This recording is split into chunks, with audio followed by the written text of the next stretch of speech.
Gaitán, el hombre que pudo cambiar la historia de Colombia.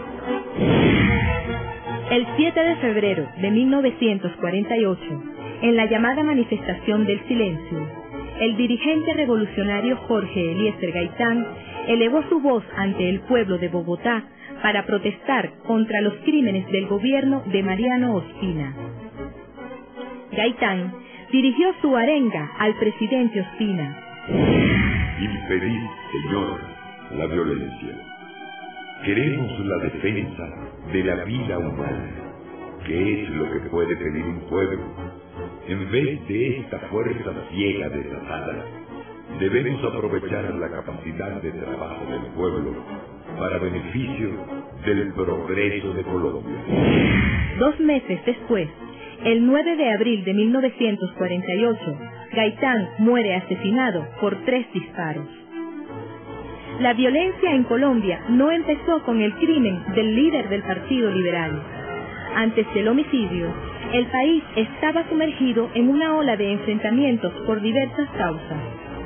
En la década de 1920 se registraron conflictos entre campesinos y terratenientes, entre patronos y proletariado.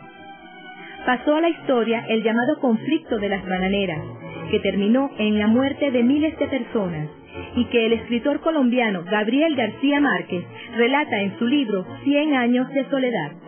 Jorge Eliezer Gaitán se había convertido en la esperanza de un pueblo sometido a un sistema de injusticia social y económica. Era el líder popular más importante de Colombia, con proyección latinoamericana. Querido por su pueblo, odiado por las oligarquías, Gaitán tenía un discurso y una práctica de compromiso con los sectores más desposeídos, con las víctimas de la violencia política. El 18 de octubre de 1946, Gaitán improvisó un discurso para las multitudes que acudieron a escucharlo en Caracas. Estas son algunas de sus reflexiones.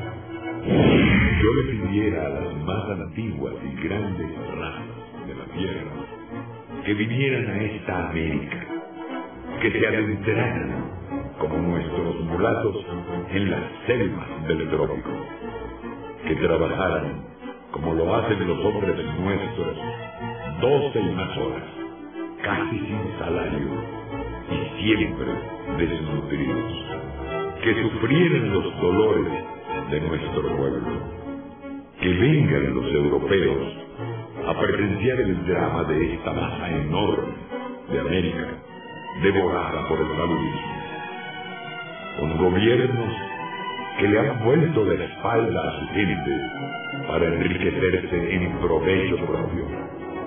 Porque aquí, y en el Perú, y en todas nuestras naciones, sucede lo que yo afirmo que pasa en Colombia. El pueblo es superior a sus dirigentes. Se preveía que Gaitán sería el vencedor en las elecciones presidenciales de Colombia en 1950. Pero 2 años antes, a la 1:10 de la tarde del 9 de abril de 1948, Gaitán es tiroteado en Bogotá. Su cuerpo, en estado de shock, fue recibido en la Clínica Central de Bogotá. Un disparo impactó contra su cerebro, los otros ingresaron a sus pulmones. Una severa hemorragia condujo al descenso de la actividad respiratoria y de las contracciones del corazón. El crimen generó manifestaciones, saqueos y protestas por toda la capital de Colombia. Ese día es conocido en la historia latinoamericana como el Bogotazo.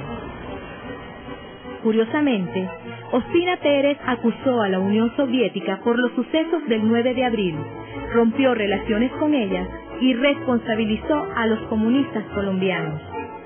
Sin embargo, la Agencia Central de Inteligencia de Estados Unidos estuvo detrás del atentado contra Gaitán. Han transcurrido 60 años del asesinato y la CIA todavía no ha desclasificado la mayoría de los documentos relacionados con el caso. La CIA ha argumentado que el liberar estos documentos al público pone en serio peligro a la seguridad nacional de Estados Unidos. Pero el testimonio del agente estadounidense John Maples Espíritu, detenido en Cuba cuando adelantaba operaciones de inteligencia para la CIA destinadas a derrocar la revolución cubana, evidencia que la agencia estadounidense sí estuvo involucrada en el homicidio de Gaitán. Este es parte del relato de Maples Espíritu. En el año 48 sucedió lo que se llamó el Bogotazo. Ahora, ese Bogotazo, yo en el centro de Houston fui mandado directamente a Colombia para participar dentro de un Team Way, o sea, dentro de un grupo de especialistas ya establecidos en el país, para trabajar junto con ellos para llevar a cabo una operación denominada Pantomima. Así se llamaba en aquel entonces esta operación.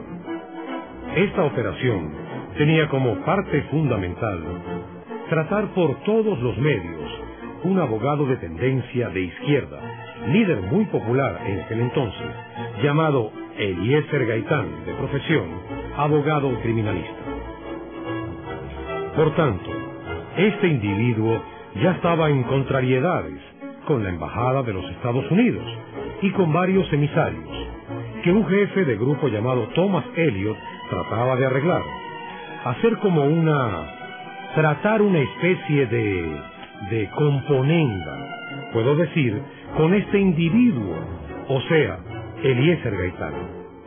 Al fracasar tales negociaciones, este individuo se veía un poquito, digamos, difícil de poderlo trabajar dentro de lo que nosotros habíamos hablado anteriormente, de otra administración y entrenamiento, que era el medio de la política.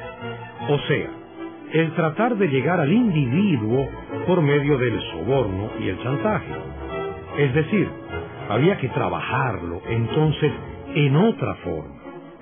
Maples sigue su relato. Me presentaron a un individuo llamado Juan Roa Sierra. Este individuo colombiano, como dije antes, de tendencias fascistas, fue un individuo de confianza, ya que había hecho con anterioridad algunos otros programas u otras misiones para los agentes, tanto del centro como para la embajada.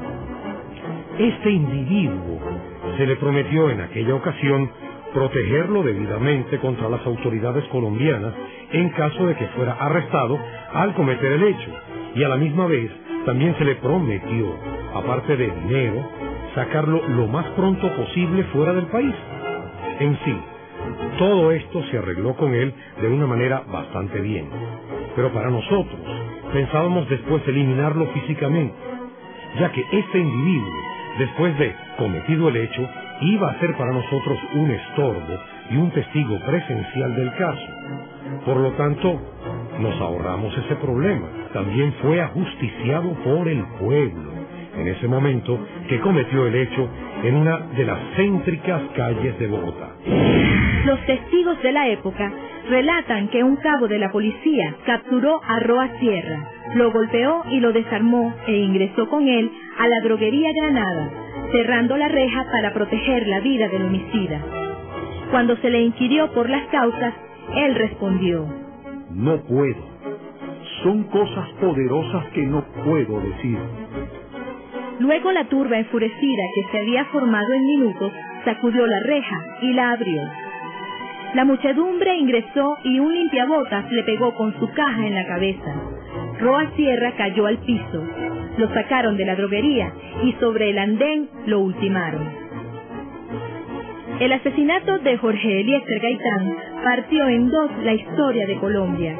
La violencia había empezado varias décadas antes, pero se recrudeció hasta el punto de que el baño de sangre en Colombia parece no tener fin. Gaitán, el hombre que pudo cambiar la historia de Colombia.